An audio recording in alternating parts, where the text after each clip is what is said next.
This shows up on our website live too, doesn't it? It does, yeah. Yeah, that's great. So we're ready to go. We've got our 5 streams going, and Okay. we have crossed the streams, as the Ghostbusters. Okay, well, we're still here, at least in this alternative Yes, universe. true. Okay, well, welcome everybody. Thanks for being with us, and congratulations on finding this little show in the corner of the internet. Let me make sure that I'm close enough to the mic here. Can you hear me okay, Doug? Okay, all right. Okay, so this is review of a few things happening during the week. Most of our broadcasts we're looking at health issues and health and consciousness, working on the inside, lifestyle upgrades and things like that. But this little additional fairly new show is about looking at some things happening in the world, not trying to be comprehensive because that's already done by other people much better than we could possibly have time to do that. And always recommend that people look at who's the most hated, by the mainstream media. Well, that's Alex Jones, second to Donald Trump right now, but ahead of everybody else, I think. And it's because he's doing a fantastic job with a comprehensive news show. So we're not trying to mimic that at all. What I'm doing is more taking a couple of things that were happening during the week and trying to look at what they mean.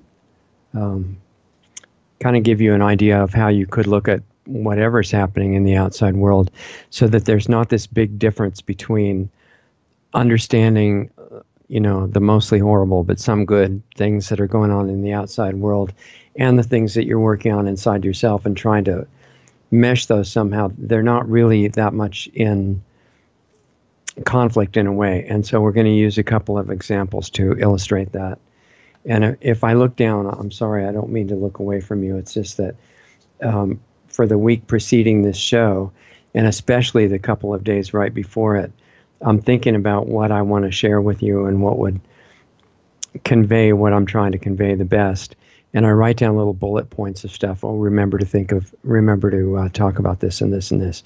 So I've got 16 pages of notes, and I'm not going to go verbatim because that makes it too difficult to go back and forth between being connected with you and looking through, trying to figure out all my notes. But I do want to glance down to make sure that I don't forget anything critical. And this week, what I wanted to look at primarily was, since I'm located in the U.S. right now, and I know you guys are in different parts of the world, but this all applies to all countries.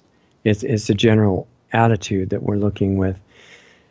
And so I want to look at U.S. relations with Iran and North Korea and Russia, because I think they signify quite a bit, and they have a lot of meaning to them in the bigger picture. So many people in the U.S. and probably other places don't know much about what Iran is. Actually, it's a big country in the Middle East that has about 80 million people in it, and it's predicted to be at about 100 million by 2050 if nobody succeeds in blowing up the world before then. And those are people just like everybody in America and Australia and Nigeria and everywhere else. They don't need to have horrible things going on between the countries. And I wanted to clarify what I mean by the countries, because words are used to really mislead and program us in various ways constantly. And we need to be aware of that more and more. So when they talk about this country's fighting with that country, question everything. That's the basis of real science. It's the basis of real spiritual investigation. It's the basis of honesty. So when they say one country is at war with another, it's not. It probably didn't come in modern times anyway. It didn't come from all the people fighting all the people in the other country. It's a relatively small group and cartel that's in charge, and they've decided to use the citizens to fight each other for their own agendas. And usually they're not very good. So defensive wars are rare. They do happen, but usually wars are started out of aggression and out of desire for financial gain or some other power enhancement. And it's good to be aware of that. So, for example, with Iran, I've never been there, but I've met a lot of legal immigrants from Iran, and they're great people, really intelligent, the ones that I know, and creative and compassionate, and no more perfect than anybody else, but they have all these same really great qualities that everybody does. And their families in America, the ones I know, are westernized. There's no abuse or suppression of women, no violence toward other religions. And as we've said before, there's a difference between a country and the people in it and the government that's called the country. It's the same thing in a city. The city is the land, the natural resources that it's all sitting on, and the people who live there. But they've made a little corporation of the people who control it called the city. If they were really doing that just in service like they're supposed to, it probably would be pretty good. But that's rare. And it's the same with states. The state is the whole area of land and the resources and the people who are on it. It's not the government. The government's supposed to be the servant. And one of the good things about the way the U.S. was founded, at least in theory, is that servant, the government, is supposed to be lower than the people. So at the top, you have the individuals whose rights are sacred and can't be violated and do not come from a government concession. They come from God, and you're born with them. So the government can't even pass a law to take them away. If it does, it's a void law. It's not real. And then below the people are the local governments, and then below them are the states, and below them are the federal government. And there's only a few areas in the U.S., and this is kind of a model that could be followed in other places. There's only a few areas of jurisdiction that the federal government has any power to do anything. And they're listed in the U.S. Constitution. They're called the enumerated powers. You might like to look at them sometime. They're not taught in school anymore. They've stopped teaching real history and real government and what they used to call civics. But that's still important stuff to understand, to know that, government is a basic idea. It's supposed to be subservient to the people. And the people everywhere in all the countries, they're in different cultures. They're programmed in different ways by mind, but underneath all that, they're all the same. They're conscious beings, they're spirit, temporarily living in a physical body, wrapped up with programs of the mind for the moment that we tend to start thinking that's who we are, but it's not true. We're permanent beings, pure spirit, whether we live in Iran or Mexico or Canada or, Argentina or Russia or anywhere else. Pure spirit, all beauty, love. That's the reality. And we're programmed that that's cliche and that's silly and that's the romantics that are naive and don't know what's going on. It's just the opposite. That is what's really going on.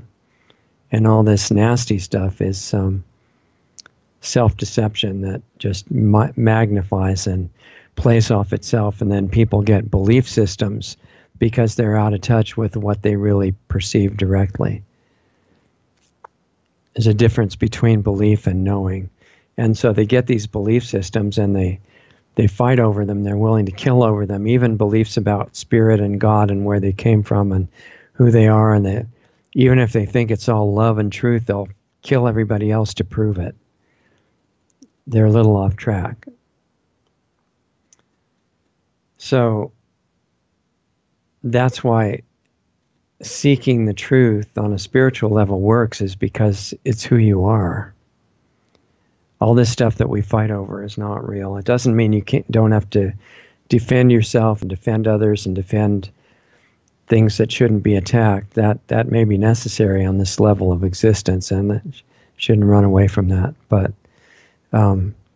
hating others and this feeling of false division and everything that governments and now the media, especially in America and Europe, really try to push, none of it's true. So it's just the outer shell that's misleading. If you get these belief systems telling you that you're worthless, and popular ones tell you that you're just a worthless sinner or a piece of dust, or something that's going to be gone and not exist at the end of this lifetime. That's just the outer shell.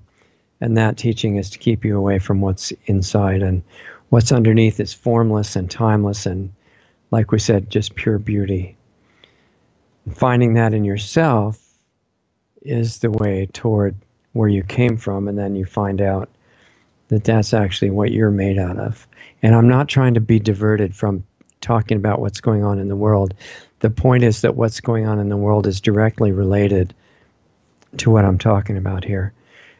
This is going to be a really unusual program. I apologize. You can always listen to CNN, or for accurate, honest news, you can listen to Alex Jones. I'm not trying to mimic anything in that spectrum. This is something different. I'm going to go way outside the box. And it's not from theory. It's not from stuff that I've read. I have to share with you, some experience, and then you can either reject it or use it or do whatever you want with it. And it's just, I'm working for you, just trying to give you a little bit of what I found in the research that I've done. All the evil is complete deception of ourselves and other people. So if we know that, then the question is, how do we apply it to these things going on in the world? Iran, according to the U.S. government, is called this evil terrorist country.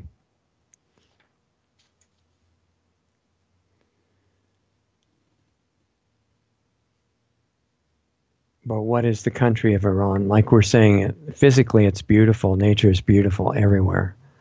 And the people living in Iran, the 80 million, growing fast, they're like anybody else. They're not evil. We're not evil. What about the government there? Well, two forces historically have each been busy enslaving and killing their own people. One is religion and the other is government, by controlling the mind and the emotions, and then using those against the people for their slaves and their victims, and getting rid of dissent, anybody who disagrees, and they rev them up to fight each other, and they use them to fight other people in other countries. We don't have to do that. If we're awake, we wouldn't do that. We wouldn't fall for it. And before you start thinking, well, those stupid people, they're falling for it, we're all falling for it to some degree. And the useful part is to see where you're falling for it, not somebody else. It's us. So in Iran, as an example, the two forces that have been enslaving and killing people for at least 10 or 15,000 years that I know of, and probably a lot more, religion and government, they've merged into a theocracy. And that means the belief system that makes the religion, with all of its penalties of death for not believing it, that becomes the government. And religions have acted as governments on their own before, and actually overridden governments. But in this case, they're both one. And I'm going to talk generically here. We've got a really short time to talk on the show. It's over, and we're quarter finished right now. And I just want to leave you with a few things to just become aware of.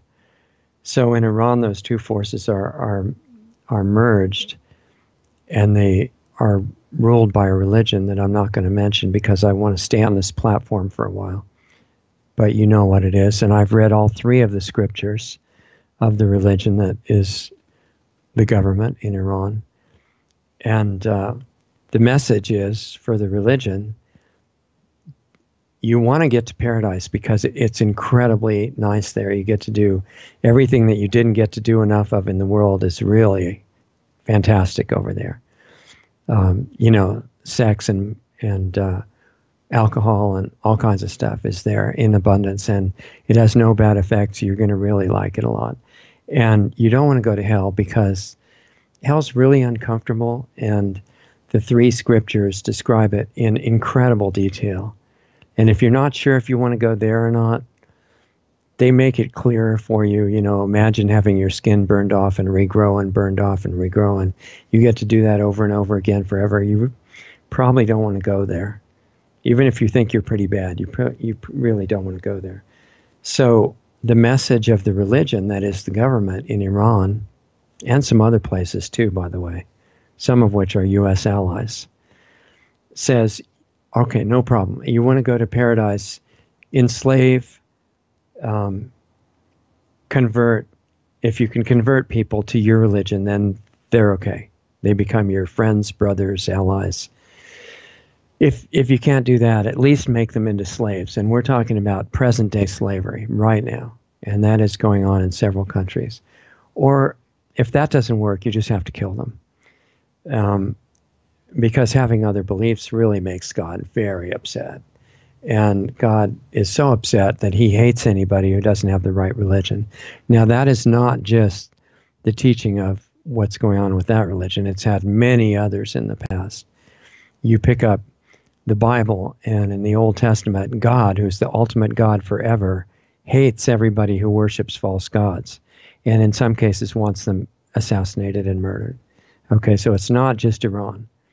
It's this whole idea of religion versus direct perception spiritually, connection to spirit or God, versus having a belief that you'll kill people for. And that says people should be killed, and that God's really unstable and hates these people who have the wrong beliefs. So that, unfortunately, is what is the nature of the government in Iran right now. So that's not very good for humanity, because if that religion succeeds, excuse me, then you're either going to join them, or you're going to be dead, or you're going to be a slave.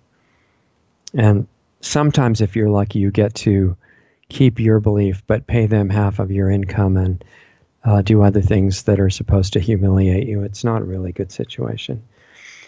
And the religion has 1.8 billion people in it. It's not a small cult.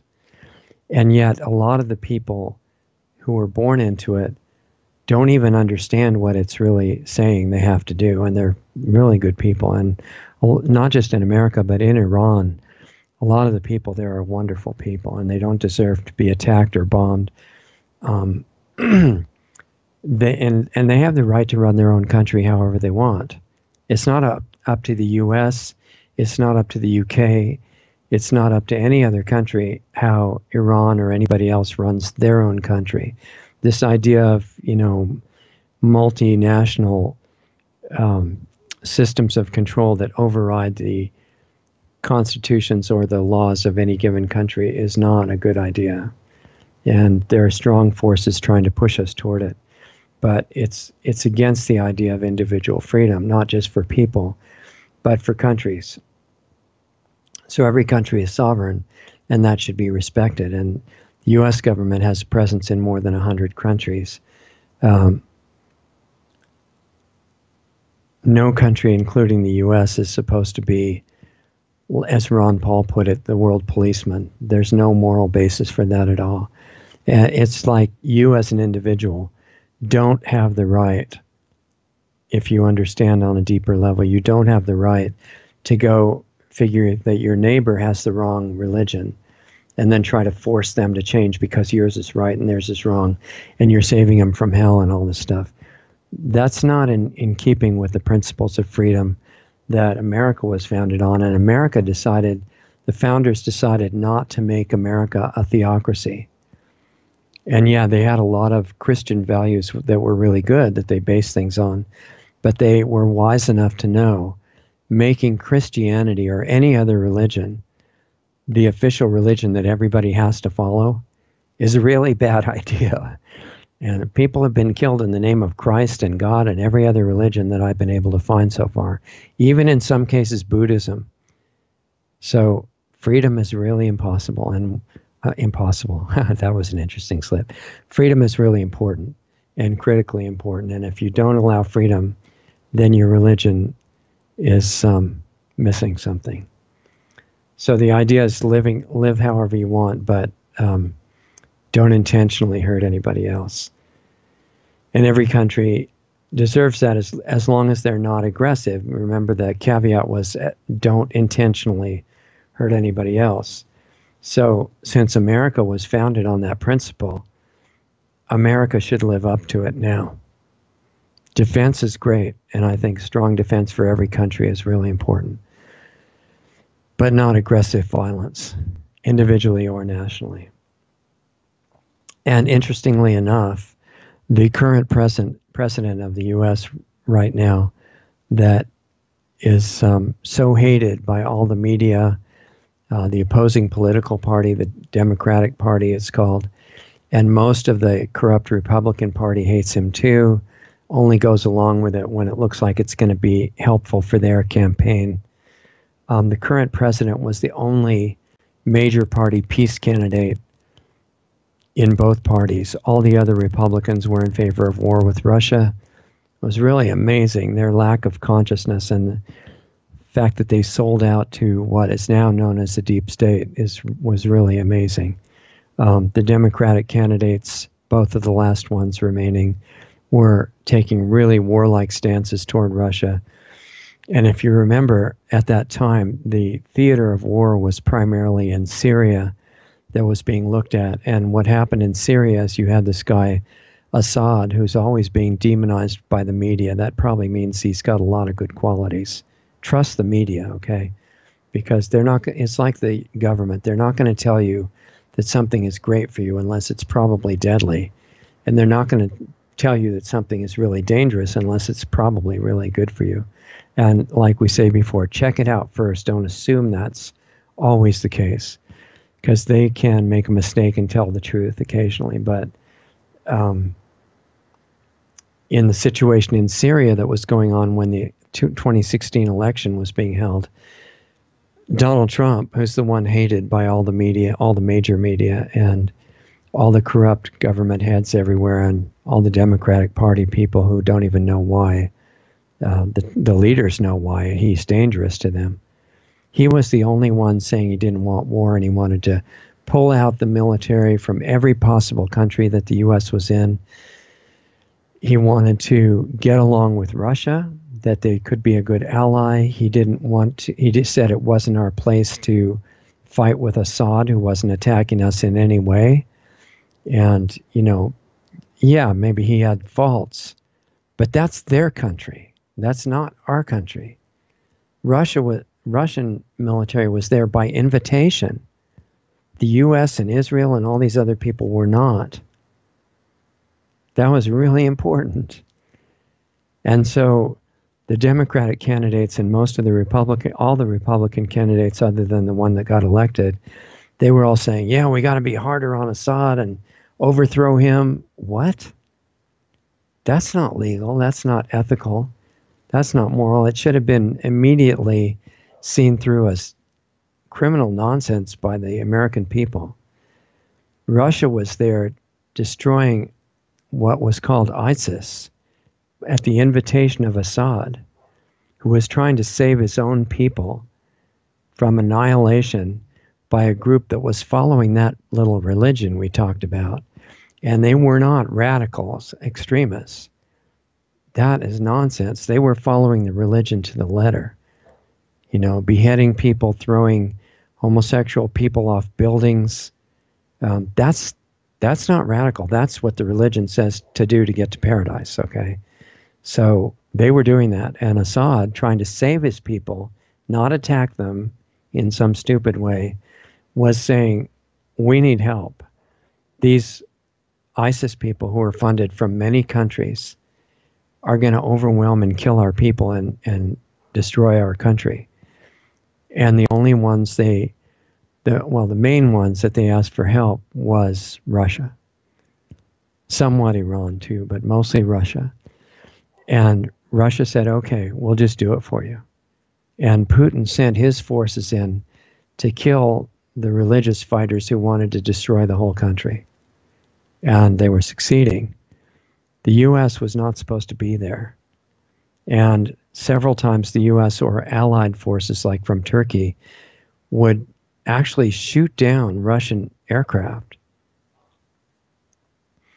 The Russians could have gone in and bombed Turkey for that, and they did not do it because of maturity and restraint, which the global rulers can't stand. That's a really bad example for the people. So all they did was try to rescue their pilots from the shot down helicopter, I think it was. And the forces from Turkey murdered the rescuers who were trying to save the helicopter survivors. And still Russia did nothing. Ignored it. Said, nope, we don't want world war.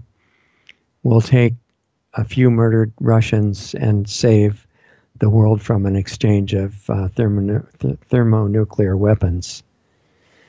That should have gotten Putin a Peace Prize right there. If the Peace Prize hadn't been degraded by being given away politically, a real Peace Prize should have gone to Putin by not annihilating Turkey and thus the rest of the world at that time. But I guess the media forgot to mention that, right? So Trump was the only one wise enough to say, we don't want war. We don't want our military everywhere. We want really strong defensive forces, but strictly defensive. That's beautiful. He deserved a prize for that. But he got jumped on by the media even then. They've been trying to slander and take him down since he first sent a Christmas card during the November, I guess it was December 2016. And before he was stepping in as president, and he was waving in front of a Christmas tree. And the media said, what kind of a terrible person would put themselves on a Christmas card and actually stand in front of a Christmas tree and wave to you? What an egomaniac.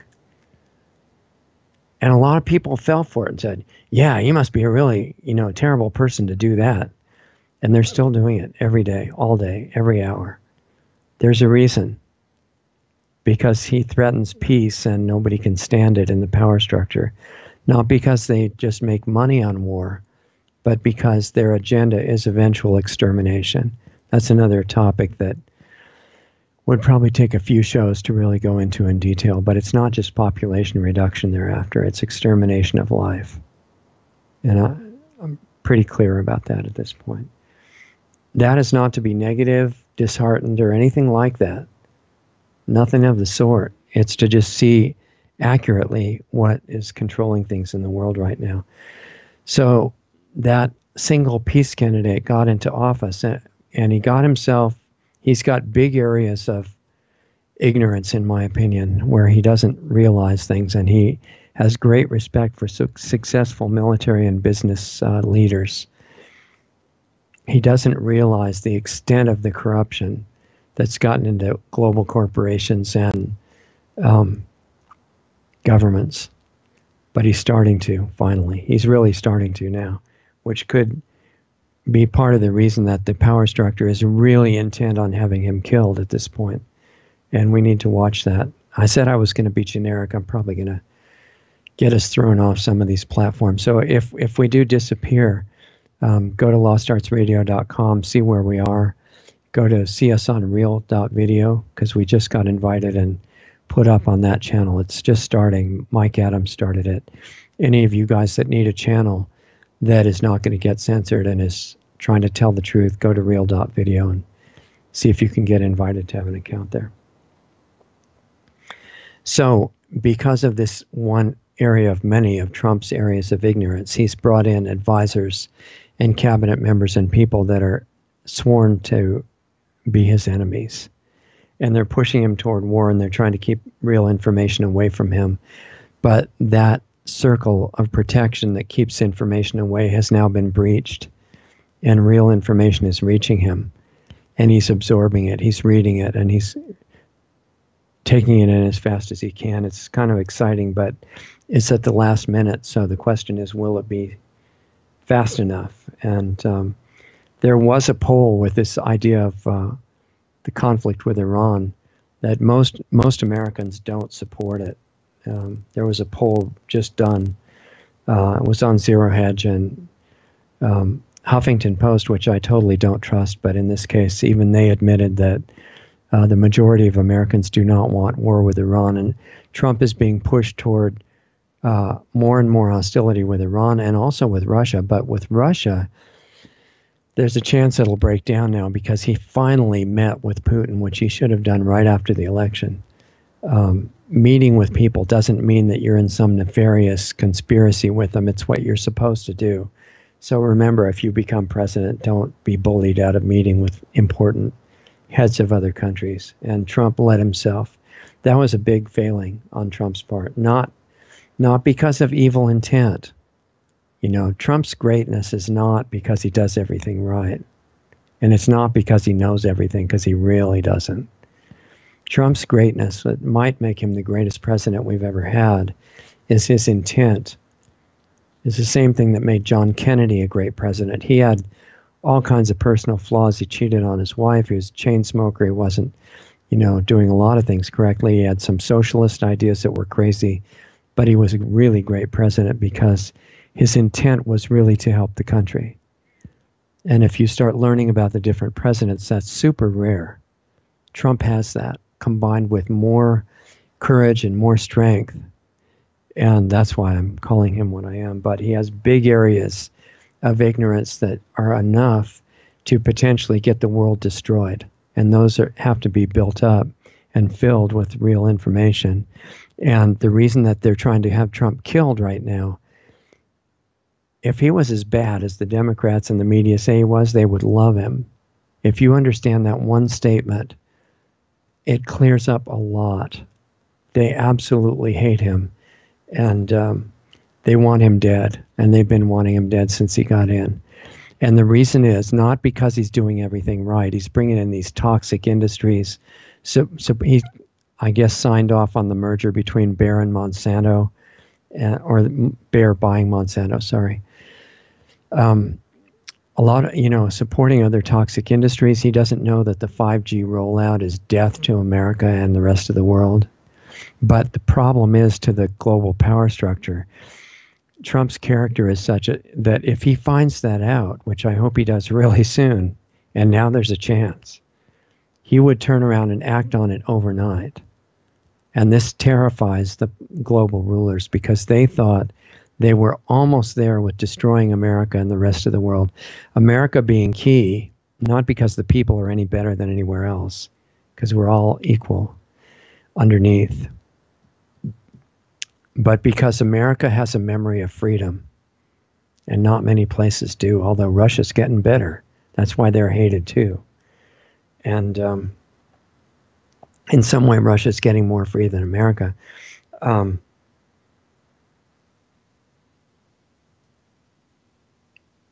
So Trump's belligerence toward Russia and toward Iran are, in my opinion, at the advice of really bad advisors and lawyers and people around him who don't have the consciousness that's needed for the world peace that he got in to bring.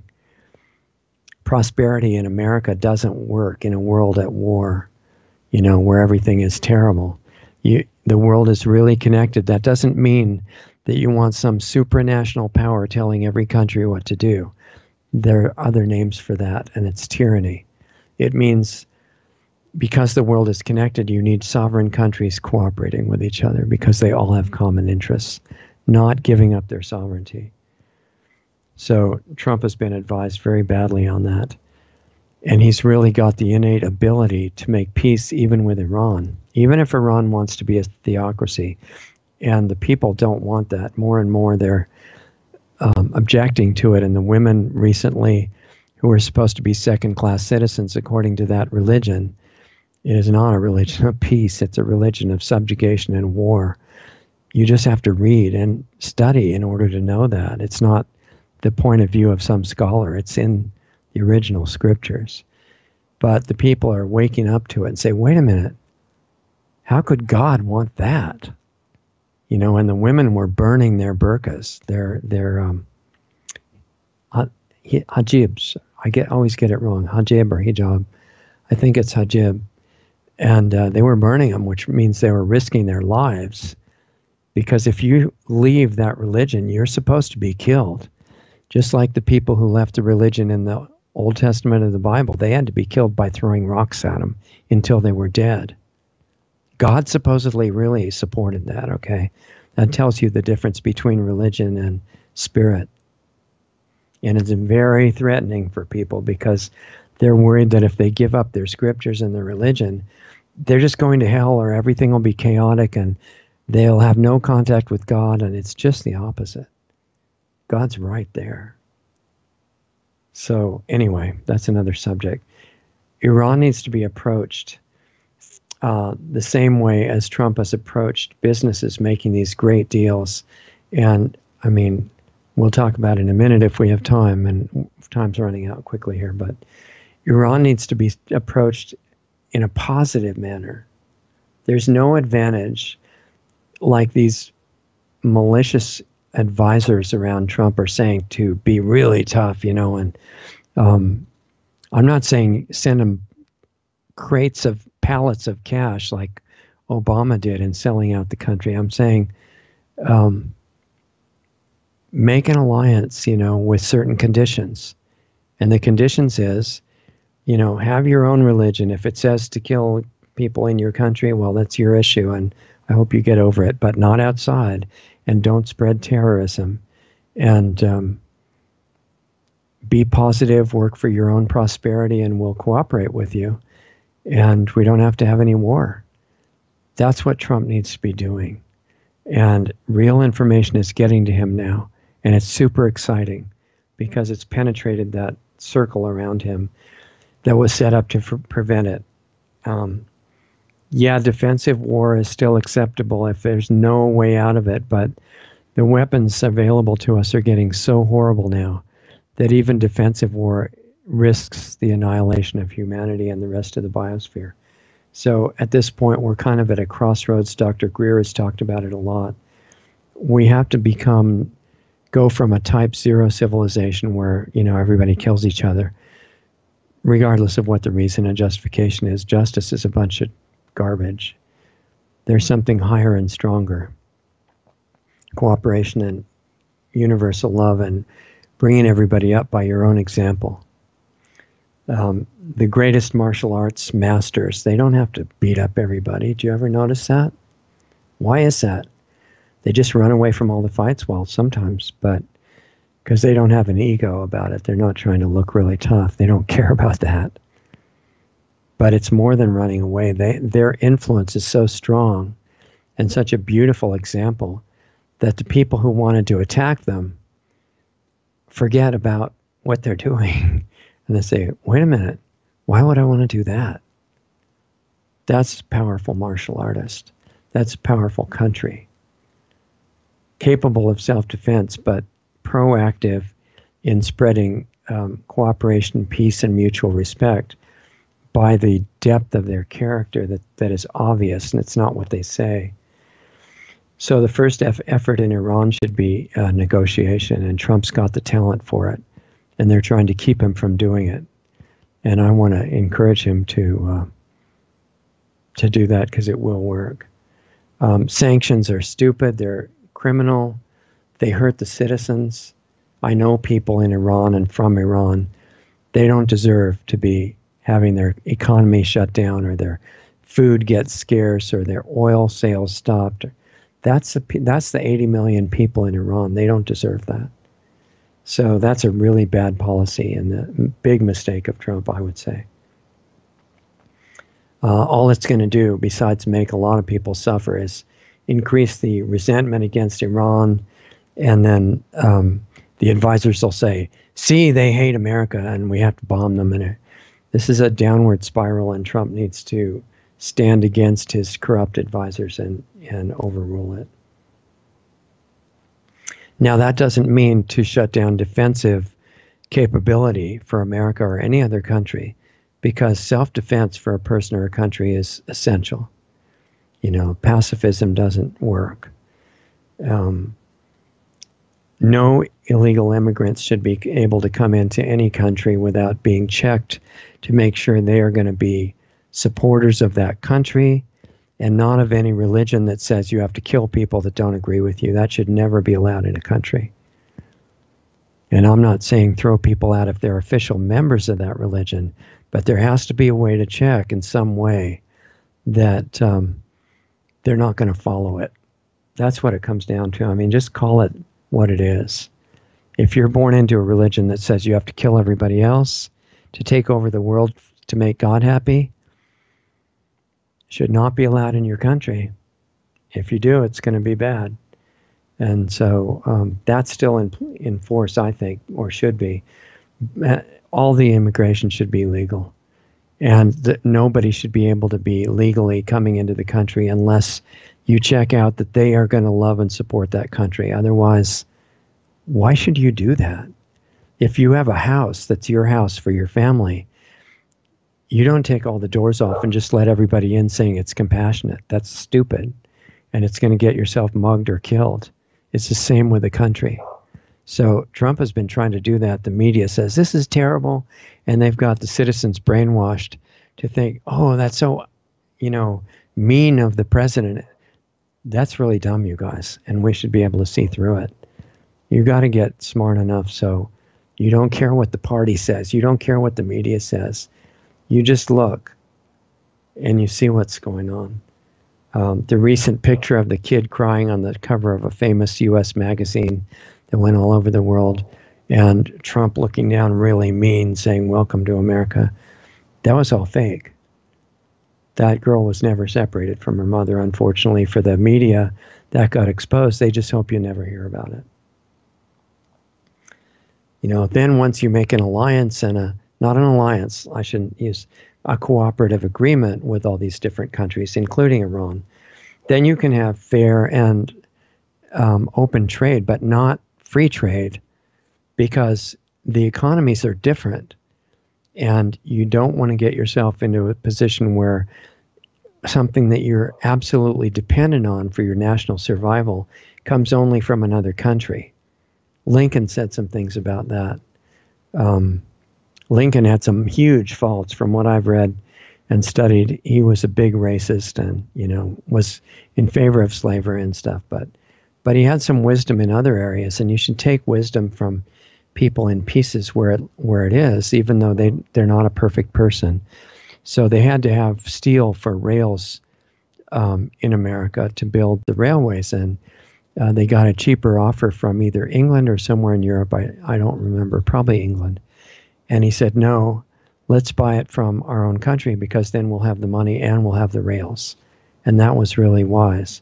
So, you don't want trade to make you dependent, or get what I think it was Washington or Jefferson, I should know, said, you don't want entangling alliances overseas. That means a blanket alliance and say, well, if you're ever attacked for anything, it's our war too. That's a really suicidal policy, because if your friend, not your ally, but your friend country gets attacked and it's an unfair attack, you can go help them. But if you have an alliance and your friend country does something criminal, you have to go defend them even though they're criminal. And that's a really poor idea. There's a difference between that friendship and alliance. And Trump needs to get that too in mind. Blanket alliances are really bad. So that's the bottom line anyway. Diplomacy, finding common ground, mutual benefit, strong and vigilant defense. And, as usual, I went too long. But I will say it's the same with North Korea. Trump's achievement there is spectacular. I mean, he should have gotten a Nobel Prize if that prize hadn't been degraded by the way it's been used recently. But he should have gotten a real peace prize for that, because how many missiles do you think that North Korea has shot over Japan and toward Guam and everything? And since Trump went and met with Kim Jong-un. If you said 0, that's correct. This is a really big deal, you guys. And if you believe the media, if you're brainwashed by them, you think, oh, Trump going to see North Korea, that's a traitor to America. They're so out of it, but they're very sophisticated and they know what words to use. There's no more missiles being fired. Remains of soldiers that fought in the Korean War are being returned. Talks are continuing. A nuclear test site was blown up. It's totally incredible. The bad advisors are continuing to try to obstruct the completion of that deal, and the media twists it and say Trump is a real monster. But it's brilliant display of diplomacy, and that talent that he's got should be used to the full. And that should continue. The media should be recognizing he's not done, but what he's done so far is beyond heroic, just incredible. Everybody is too wrapped up in what party they belong to. That is so dumb, you guys. If he makes a mistake, it should be called out. If he does something fantastic, it should be appreciated. And what's most appreciated about Trump is his attitude and his motive. He gave up what makes him maybe the greatest president America's ever had, is that he got into it sacrificing a great lifestyle, losing tons of money, subjecting himself and his family to the most intense media attack worldwide that any president's ever had, risking death for himself and his family. He did that only to try to help the country. We can talk more about that later when we have time to go into it. Anyway, the same approach should apply with Russia. The criminal media in the U.S. Said that Trump was a Russian agent. This is really insultingly stupid. I mean, the opposing party to Trump was completely doing illegal stuff with Russia all over the place. But Trump wasn't. It was all fake. So Trump made a big mistake in not immediately taking up Putin on his offer of friendship. And he should have done it. So, but at least he finally got around to it. And he went there, and you notice that panicked the mainstream media more than just about anything that he's done so far. And you can trust the mainstream media. They wouldn't be panicking or launching deadly attacks unless it was something really good that was happening. I mean, when you start to realize the real nature of the major American media, it's pretty overwhelming. And I mean, Trump has come out honestly and said the fake media, the criminal, corrupt media is the enemy of the people, which that's understated. You know, they're a threat to the world because they lead towards war and hatred. And the media twisted that, and he said media is the enemy of the people, thinking that you'd think Trump was against the free press. We don't have very much of a free press other than Alex Jones and a few other really good private ones right now, but we need to get that back. So Trump caved into that pressure, and that was really unfortunate.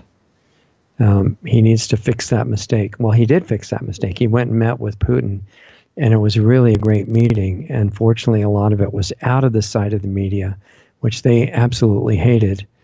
And it was wonderful. And so Trump's a really good judge of character. And he's now seen Putin.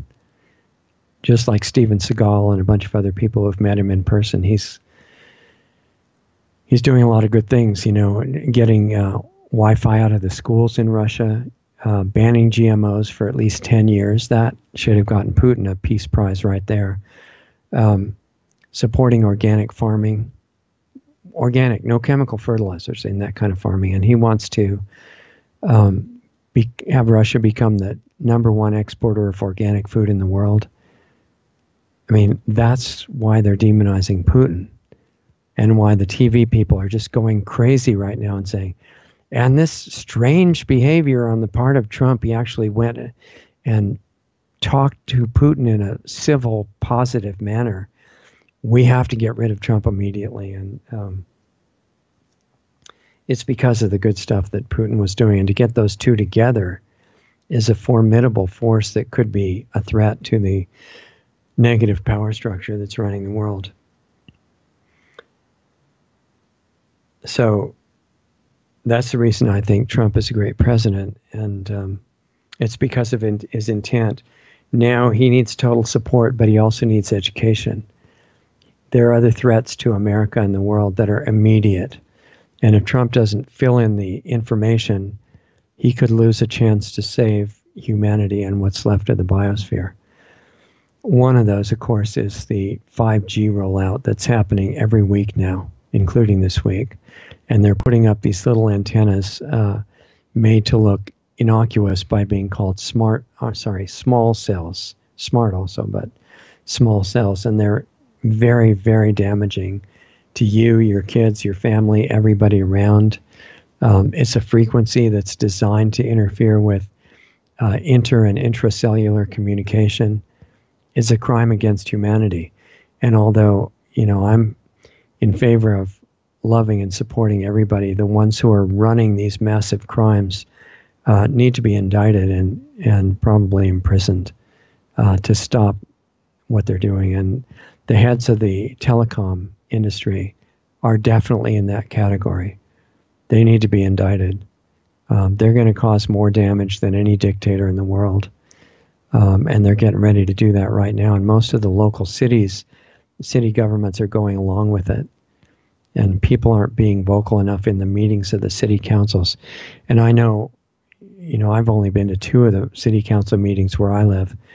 It's really hard to find time to do that and to talk to city councilors that just look down on you they just despise regular citizens, and they're all into their own power, and they don't care if they're hurting people or at all. They're just unbelievably out of it. But we have to do it, and Trump needs to be aware that the 5G network, which is proposed, and the Internet of Things, which he thought was good, because Trump has brought in millions of new jobs and lots of companies that had left the U.S., and he's brought them back. Incredible. The lowest unemployment among African Americans, Hispanic Americans, Native Americans, white Americans, everybody in history. The media doesn't mention it. I guess they either forgot or ran out of time in the broadcast, right? They don't mention it. But he's done all that. But he doesn't know that some of these corporations that could provide a lot of jobs are also the ones that are destroying the earth and the biosphere. And so, you might notice I'm not in any party or label or anything. I don't believe in labels. I think parties are a terrible idea. Even the really supposedly good ones. Individuals and what they're actually going to do matter. The parties are just a distraction, and they're all corrupt. But from where I'm coming from, I've been a devoted environmental advocate since the mid-1960s. But I'm not a liberal. I'm not a progressive at all. And I'm not a typical conservative either, because a lot of them tend to think that environmental things are stupid. And I don't want to be under any temptation to take on that point of view. And I'm telling Trump that environmentalism is not stupid. And I don't care what your advisors say. They're corrupt and malevolent for the most part, out for their own very stupid short-term interests. But environmental things can be translated as support of our life support system, maintenance of our life support system, healing of our life support system. And if we want to stay alive on this planet for a while, or even if we're not going to be here that much longer, some of us old people, the younger ones just being born and the ones to come after, that's the whole reason for why environmental things are critically necessary.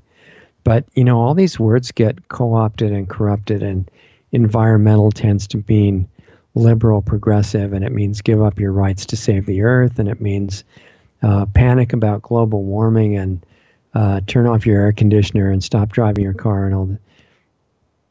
I'm not into any of that stuff at all, because there are already free and clean energy sources that are being suppressed and kept away from us, and have been for more than 100 years. If you want to hear more about that, listen to Dr. Stephen Greer. It's well documented.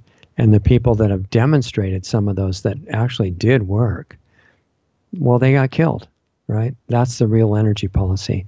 And I think there's a lot of this that Trump still needs to understand, and he hasn't gotten the picture yet. But now that there's a breach in the wall of silence around him, that could change, and that's why they're so desperate to kill him right away. So he needs a lot of support, not because there's only one person that is worth supporting, but because he's in a position of power, And if the opposing party takes over in the 2018 midterm elections, the first thing they'll do is try to get rid of him by any means necessary. It's the opposing party allied with the media, allied with the Communist Party, which is very strong in America right now, Antifa and all those guys. And the progressives and the communists are very close. And the labels don't even matter. It's, wanting to enslave humanity with the promise of an illusion of utopia. And they always do that, and it always has the same results. So we have a chance not to have that happen right now. And to get the information to Trump, he needs to know about 5G. He needs to know about the disaster, which is chemical agriculture, not just GMOs. A lot of people now know about GMOs thanks to many heroic people working for that. Mercola, Jeffrey Smith, Zen Honeycutt, a lot of really great people. But it's not just GMOs, you guys. It's chemical agriculture, because when you destabilize the soil, then it brings in the diseases and insects, and it makes pesticides look necessary. Find out about that stuff. It's really important. And we've got the clean technologies available. They just need to start being released. So we need to work together to get that information to Trump. And the best way you can help the world, as we talk about in our other broadcasts, is to educate and open up your own consciousness. If you want to get ready to get into more detail of that, Planetary Healing Club meets in about half an hour. You're welcome there. LostArtsRadio.com/club. If you're not interested in that, just watch our free videos on YouTube, as long as we're there, and Facebook, Twitter for the moment, and Real.video, which we just got on. That's going to be great. They don't do censoring. So check us out there, and you'll always be able to tell on LostArtsRadio.com where we are if we disappear on some other channels. So thanks for being with us. I really appreciate your letting me talk to you for a little while here. I hope you have a great rest of the weekend. Hey, Richard. Yeah. We do have one question in the chat if you want to address it. Sure, go ahead. Okay. The question is, what do you think about the embassy being moved to Jerusalem and the Dome of the Rock being destroyed in the Third Temple? I'm not expert enough in the thing with the Dome of the Rock, although I'd be happy to have information on it if you want to send it to me at richard@lostartsradio.com. But what I understand about moving the embassy to Jerusalem, the official recognition of the capital, I should say, is really what it was about. I think that was great. And the reason is every country, whether it's Iran or Nigeria or Argentina or Russia or America, I know this is shocking to some people, but they get to decide where their capital is going to be. It's really not what they call rocket science, okay? So Israel wanted to have their capital in Jerusalem, and that Jerusalem's part of their country. That's the end of the story. So many other presidents, including Obama, said they were going to move the embassy to Jerusalem, and they just didn't do it. So it wasn't this big, shocking change. It was just Trump did what they all promised. And they didn't do it, and he did it. So I think it's great. It's just an indication of his honesty and desire to follow through on the things that he understands. And that's so valuable.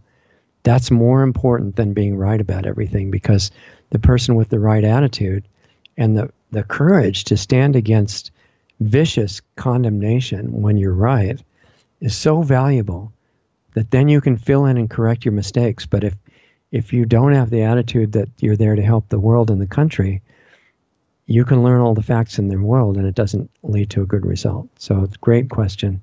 I'm sorry I don't know enough about the Dome of the Rock, but if it's something you think is important, email it to me and I'll be happy to talk about it next time. Tomorrow night is, let's see, what do we have tomorrow? We have James Steele, who's a senatorial candidate from the state of Washington. You can hear us on blogtalkradio.com/LostArtsRadio, including all the archives back to the beginning over years. They're all free and available. So hope you can join us tomorrow night for that at 6 o'clock Pacific, 9 o'clock Eastern. And as I was saying, have a good weekend, and we'll see you next week. Thank you.